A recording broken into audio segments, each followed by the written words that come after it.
আসসালামু আলাইকুম। আজ ২৭ জুন ২০২৫ শুক্রবার। শুরু করছি চেঞ্জ টিভি প্রতিদিনের গল্প অনুষ্ঠান। দর্শক, আপনাদের সঙ্গে রয়েছি আমি জাহিরুল ইসলাম টুটুল। শুরুতেই সংবাদ শিরোনাম। ইসরায়েলের চক্রান্তের পরও যেভাবে পরমাণু শক্তিধর হয় পাকিস্তান, ইরানের সঙ্গে গোপনে যা করতে চায় আমেরিকা, খামেনিকে হত্যার চেষ্টা করে ব্যর্থ হয় ইসরায়েল। এবার বিস্তারিত। শুরুতেই ইরান ইসরায়েল যুদ্ধ প্রসঙ্গ। ইরান পারমাণবিক বোমা তৈরি করছে এমন অজুহাত দিয়ে গত সপ্তাহে দেশটির পারমাণবিক কেন্দ্রে হামলা চালিয়েছে যুক্তরাষ্ট্র ও দখলদার ইসরায়েল। তারা হুমকি দিয়েছে ইরানকে কখনো পারমাণবিক অস্ত্রের অধিকারী হতে দেবে না। বিশ্বের অন্যতম পারমাণবিক শক্তিধর পাকিস্তানকেও এক্ষেত্রে বাধা দেওয়ার পরিকল্পনা করেছিল ইসরায়েল, কিন্তু এতে তারা ব্যর্থ হয়। দখলদারদের পরিকল্পনা ছিল ভারতের সঙ্গে এক হয়ে তারা পাকিস্তানের পারমাণবিক অবকাঠামোতে হামলা চালাবে। এছাড়া পরমাণু বিজ্ঞানী সহ কয়েকজনকে গুপ্ত হত্যার ছকও কষেছিল তারা, কিন্তু এই পরিকল্পনায় তারা সফল হয়নি, কারণ ভারত পাকিস্তানের অবকাঠামোতে হামলার সিদ্ধান্ত থেকে সরে আসে। পাকিস্তানকে পারমাণবিক অস্ত্র তৈরিতে সহায়তা করেছেন পরমাণু বিজ্ঞানী আব্দুল কাদের খান। তিনি ১৯৩৮ সালে জন্ম নেন। ২০২১ সালে ৮৫ বছর বয়সে মৃত্যু হয় তার। তবে ইসরায়েল আব্দুল কাদের খানকে গুপ্ত হত্যা করতে চেয়েছিল। আব্দুল কাদের খান শুধুমাত্র পাকিস্তান নয়, ইরান, লিবিয়া এবং উত্তর কোরিয়াকেও পারমাণবিক অস্ত্র তৈরির প্রযুক্তিগত সহায়তা দিয়েছিলেন, যার মধ্যে উত্তর কোরিয়া গণবিধ্বংসী এই অস্ত্র তৈরিতে সমর্থ হয়েছে। শুরুটা হয়েছিল যেভাবে। পাকিস্তানের প্রতিবেশী ভারত ১৯৭৪ সালের ১৮ মে তাদের প্রথম পারমাণবিক অস্ত্র পরীক্ষা করে, যেটির কোড নেম ছিল হাস্যোজ্জ্বল বৌদ্ধ। ভারত এই অস্ত্র পরীক্ষার পরই তৎকালীন পাক প্রধানমন্ত্রী জুলফিকার আলী ভুট্টো সিদ্ধান্ত নেন তারাও পারমাণবিক অস্ত্র তৈরি করবেন। তিনি ওই সময় বলেছিলেন, আমরা ঘাস বা পাতা খাবো, এমনকি ক্ষুধার্ত থাকব, তবুও নিজেদের পারমাণবিক অস্ত্র বানাবো। তিনি আরও বলেছিলেন, খ্রিস্টান বোমা, ইহুদি বোমা, এখন আছে হিন্দু পারমাণবিক বোমা, তাহলে ইসলামিক বোমা থাকবে না কেন? পাক পারমাণবিক অস্ত্রের পিতা আব্দুল কাদের খান ১৯৬০ সালে করাচি বিশ্ববিদ্যালয় থেকে সায়েন্স ডিগ্রি অর্জন করেন। এরপর জার্মানির বার্লিনে ধাতুবিদ্যায় ইঞ্জিনিয়ারিং পড়তে যান তিনি। এছাড়া নেদারল্যান্ডস ও বেলজিয়ামেও পড়াশোনা করতে যান আব্দুল কাদের। ১৯৭৪ সালে আব্দুল কাদের নেদারল্যান্ডসের আমস্টারডামের পরমাণু জ্বালানি কোম্পানি ইউরেনকোতে কাজ করছিলেন। এই কোম্পানিটি ইউরোপীয় পারমাণবিক রিঅ্যাক্টরগুলোতে সমৃদ্ধকৃত ইউরেনিয়াম জ্বালানি সরবরাহ করত। সেখানে কাজ করার সুবাদে ইউরেনকোর অবকাঠামোর গোপন তথ্য এবং বিশ্বের সেরা সেন্ট্রিফিউজগুলোর বিশদ তথ্য তার কাছে ছিল, যেগুলো প্রাকৃতিক ইউরেনিয়াম সমৃদ্ধ করে এবং বোমার জ্বালানিতে পরিণত করে। পাকিস্তান পারমাণবিক অস্ত্র তৈরির ঘোষণা দেওয়ার পর ১৯৭৬ সালে হঠাৎ করে নেদারল্যান্ডসের কোম্পানির চাকুরি ছেড়ে পাকিস্তানে ফিরে আসেন তিনি। ওই সময় কোম্পানিটিকে তিনি জানান পাকিস্তান থেকে এমন প্রস্তাব পেয়েছেন যেটি ফিরিয়ে দিতে পারবেন না। ওই বছরের জুলাইয়ে রাওয়ালপিন্ডিতে একটি গবেষণাগার তৈরি করেন তিনি। এরপর ডামি কোম্পানির মাধ্যমে ইউরেনিয়াম সমৃদ্ধকরণের উপাদান আমদানি করেন। ওই সময় বিষয়টি গোপন রেখে বলা হচ্ছিল পাকিস্তান সরকার নতুন একটি টেক্সটাইল মিল তৈরি করবে। আব্দুল কাদেরের এই প্রজেক্ট সম্পর্কে পাকিস্তান সেনাবাহিনী জানত, কিন্তু বেসামরিক সরকারকে এই ব্যাপারে অন্ধকারে রাখা হয়। বিষয়টি সম্পর্কে জানতেন শুধুমাত্র প্রধানমন্ত্রী জুলফিকার আলী ভুট্টো। ১৯৭৯ সালের জুন মাসে ৮ ডেইজ নামের একটি ম্যাগাজিন পাকিস্তানের এই গোপন কার্যক্রমের তথ্য ফাঁস করে দেয়, জানিয়ে বিশ্বের তোলপাড় শুরু হয়। দখলদার ইসরায়েল নেদারল্যান্ড সরকারের কাছে এর ব্যাপারে নিন্দা জানায়। তখন দেশটি তদন্ত শুরু করে। ১৯৮৩ সালে তারা আব্দুল কাদেরকে গুপ্তচরগিরির প্রচেষ্টার অভিযোগে অভিযুক্ত করে, যদিও পরবর্তীতে এই অভিযোগ তুলে নেয় তারা। এত কিছুর মধ্যেও পাকিস্তানের পারমাণবিক অস্ত্র তৈরির কার্যক্রম চলতে থাকে। ১৯৮৬ সালের মধ্যে আব্দুল কাদের নিশ্চিত হন পাকিস্তান পারমাণবিক অস্ত্র তৈরির কাছাকাছি অবস্থানে আছে। আব্দুল কাদের খান পশ্চিমাদের বাধার কারণে ক্ষুব্ধ ছিলেন। একবার যুক্তরাষ্ট্র ও ব্রিটেনের সমালোচনা করে তিনি বলেছিলেন, এই জারজরা কি বিশ্বের অভিভাবক নাকি? ১৯৮০ সালের দিকে দখলদার ইসরায়েল ভারতকে প্রস্তাব দেয় তারা একযোগে হামলা চালিয়ে পাকিস্তানের পারমাণবিক অবকাঠামো ধ্বংস করে দেবে। তৎকালীন ভারতীয় প্রধানমন্ত্রী ইন্দিরা গান্ধী এতে সম্মতিও দেন। পরিকল্পনা করা হয় ভারতের জামনগর বিমান ঘাঁটি থেকে ইসরায়েলি F-16 এবং F-15 যুদ্ধবিমান উড্ডয়ন করবে এবং পাকিস্তানের পারমাণবিক অবকাঠামোতে হামলা চালাবে। কিন্তু ইন্দিরা গান্ধী আবার পরিকল্পনাটি বাদ দেন। এরপর 1987 সালে তৎকালীন ভারতীয় সেনাপ্রধান জেনারেল কৃষ্ণস্বামী সুন্দরাজি উস্কানি দিয়ে পাকিস্তানের সঙ্গে যুদ্ধ বাঁধানোর চেষ্টা করেন। তিনি সীমান্তে 5 লাখ সেনা ও ট্যাঙ্ক জড়ো করেন।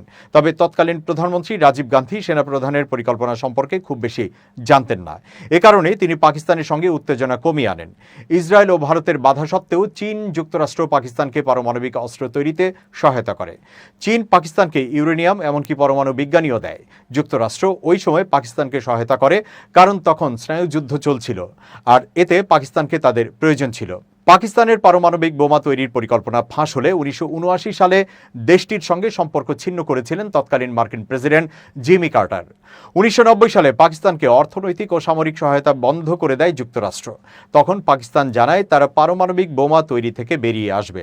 মুখে বললেও গোপনে তাদের কাজ চলতে থাকে। 1998 সালের 11 মে ভারত পারমাণবিক অস্ত্রের পরীক্ষা চালায়।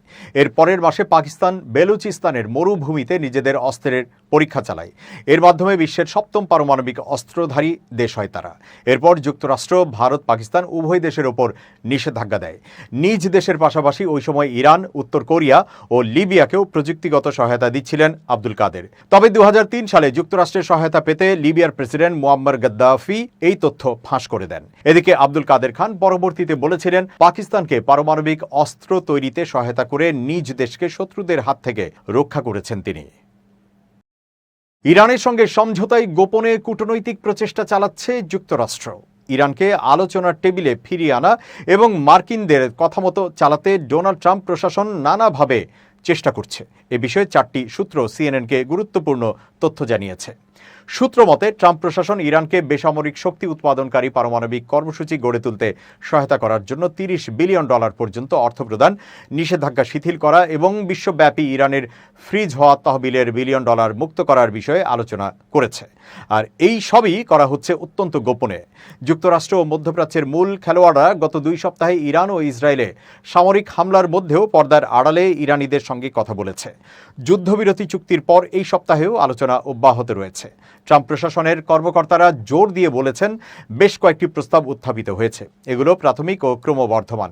তবে একটি অআলোচনাযোগ্য শর্ত বহাল রয়েছে, তা হলো ইরানের ইউরেনিয়াম সমৃদ্ধকরণ শূন্য হতে হবে। যদিও ইরান ধারাবাহিকভাবে বলেছে তাদের প্রয়োজনে ইউরেনিয়াম সমৃদ্ধকরণ করা হচ্ছে, তবুও চাপ প্রয়োগকারীরা এই শর্তে ছাড় দিতে নারাজ। 2টি সূত্র সিএনএনকে অন্তত একটি প্রাথমিক খসড়া প্রস্তাব সরবরাহ করেছে। এতে ইরানের জন্য বেশ কয়েকটি প্রণোদনা অন্তর্ভুক্ত রয়েছে।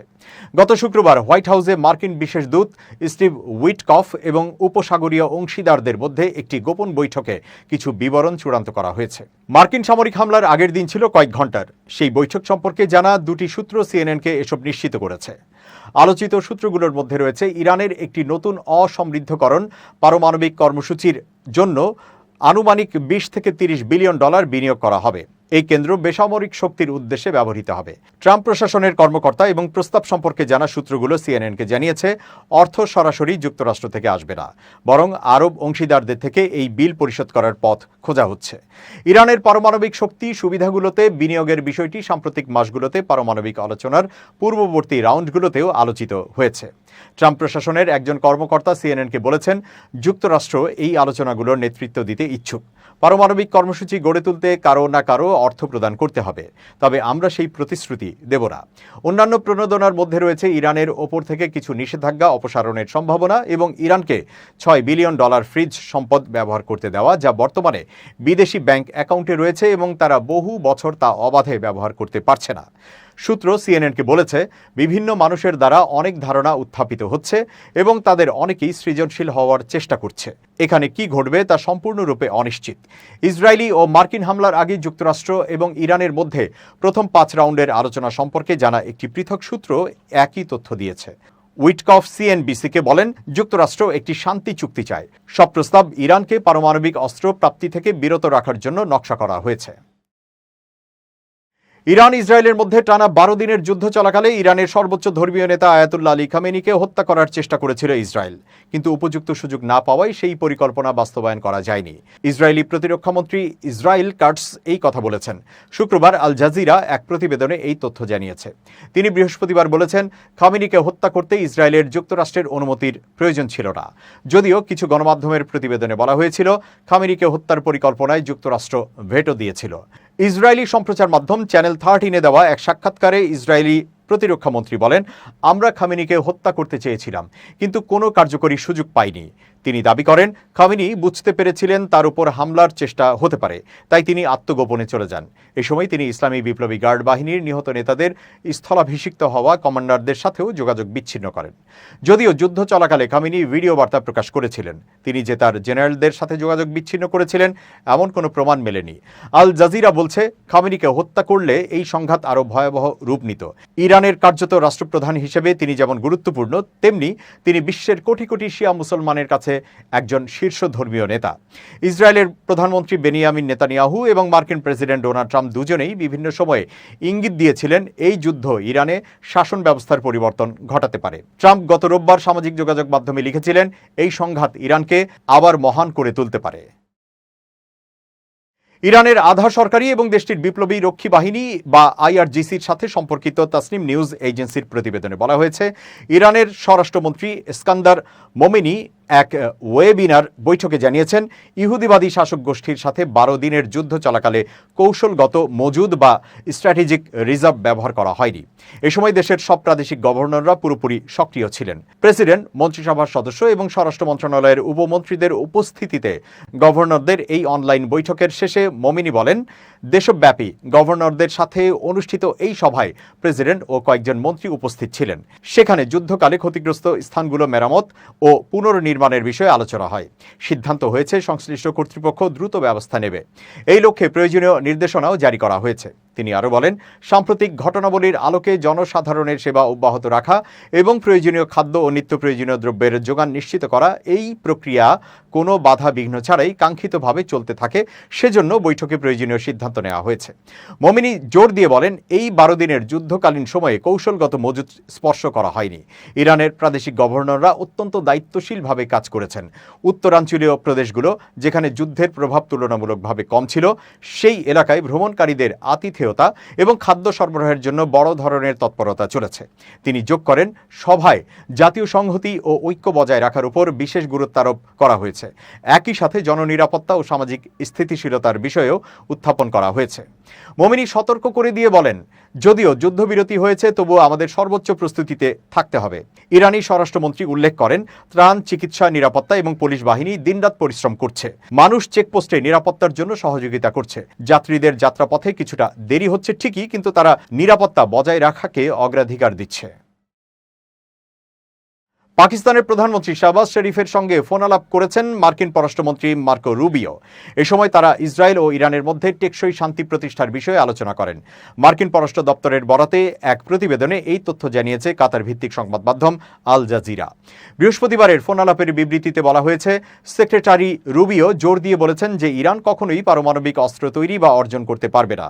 দুই নেতা ইসরায়েল ও ইরানের মধ্যে একটি টেকসই শান্তি প্রতিষ্ঠা এবং আঞ্চলিক স্থিতিশীলতা বজায় রাখার জন্য একসঙ্গে কাজ করার গুরুত্ব স্বীকার করেছেন। গত 13 জুন ইরানের সামরিক, পারমাণবিক ও বেসামরিক স্থাপনায় বিমান হামলা শুরু করে ইরান, যা পরবর্তীতে তেহরান ও তেল আবিবের মধ্যে 12 দিনের সংঘর্ষে রূপ নেয়। এতে কমপক্ষে 606 জন নিহত এবং 5332 জন আহত হন বলে ইরানের স্বাস্থ্য মন্ত্রণালয় জানিয়েছে। এবার খুব জরুরি 1 মিনিট জানাচ্ছেন ইউনেস্কো ক্লাব পুরস্কার বিজয়ী সাংবাদিক আমিরুল মোমিনিন মানিক। খুব জরুরি 1 মিনিটে প্রত্যেককে আমন্ত্রণ। প্রিয় বন্ধুরা, আপনারা নিজেকে নিরাপদ ভাবছেন, অথচ আপনাদের হাতে একটি ইলেকট্রনিক ডিভাইস মানে মোবাইল ফোন আছে। এই যুগে আপনার হাতে একটা ইলেকট্রনিক ডিভাইস অর্থাৎ মোবাইল ফোন থাকা মানেই হচ্ছে আপনি অনিরাপদ। যে কোনো সময়ে আপনার যে কোনো তথ্য ফাঁস হয়ে যেতে পারে। আপনি এই মুহূর্তে কোথায় আছেন, কি কথা বলছেন, কি কাজ করছেন, আপনার হাতে যদি ইলেকট্রনিক ডিভাইস থাকে তাহলে তার মধ্য দিয়ে এই তথ্যগুলো কিন্তু আপনার শত্রুপক্ষের কাছে চলে যাচ্ছে। সেই জন্যে অনেকেই বলে থাকেন যে আপনি যদি নিরাপদ থাকতে চান বা আপনার যদি একান্ত মুহূর্তগুলো নিজের মধ্যেই রাখতে চান, তাহলে ইলেকট্রনিক ডিভাইস বা মোবাইল ফোন থেকে দূরে থাকুন। মোবাইল ফোনটি কিছুক্ষণের জন্যে দূরে রাখুন। ভালো থাকবেন, শুভেচ্ছা নিরন্তর। এবার দেশের বাইরের খবর। গাজার উত্তরাঞ্চলে ত্রাণ সরবরাহ বন্ধ করেছে ইসরায়েল। এর আগে হামাসের বিরুদ্ধে ত্রাণ সামগ্রী চুরির অভিযোগ করে তেল আবিব। ইসরায়েলের প্রধানমন্ত্রী বেনিয়ামিন নেতানিয়াহু প্রতিরক্ষামন্ত্রী ইসরায়েল কাৎসের সঙ্গে বুধবার এক যৌথ বিবৃতিতে বলেছেন, তিনি ইসরায়েলি সামরিক বাহিনীকে 2 দিনের মধ্যে একটি পরিকল্পনা উত্থাপনের নির্দেশ দিয়েছেন। যাতে হামাস ত্রাণ সামগ্রীর ওপর নিয়ন্ত্রণ নিতে না পারে। এই খবর দিয়েছে বার্তা সংস্থা রয়টার্স। এতে বলা হয়েছে, ইসরায়েলি সরকারের মুখপাত্র ডেভিড মেনকার সাংবাদিকদের বলেছেন, গাজায় দক্ষিণ দিক দিয়ে ত্রাণ প্রবেশ অব্যাহত আছে, তবে উত্তরে ত্রাণ প্রবেশের বিষয়ে তিনি নির্দিষ্ট করে কিছু বলেননি। গাজার দক্ষিণাঞ্চল ও কেন্দ্রস্থলে ত্রাণ সরবরাহকারী যুক্তরাষ্ট্র ও ইসরায়েল সমর্থিত ত্রাণ বিতরণ সংস্থা গাজায় হিউম্যানিটেরিয়ান ফাউন্ডেশন এক্সে এক পোস্টে জানিয়েছে, বৃহস্পতিবার শুধুমাত্র তাদেরকেই গাজায় খাদ্য বিতরণের অনুমতি দেওয়া হয়েছে। দর্শক, শেষ করছি প্রতিদিনের গল্পের আজকের গল্প। changeTV.press বাংলাদেশের ইউটিউব জার্নালিজমের অগ্রদূত। ভিজিট করুন এর ওয়েবসাইট www.changetv.press, youtube.com/changetvpress এবং সাবস্ক্রাইব করুন চ্যানেলটি। নিয়মিত লাইক, কমেন্ট ও শেয়ার করে আপডেট রাখুন নিজেকে। ভালো থাকুন, নিরাপদে থাকুন। শুভেচ্ছা নিরন্তর।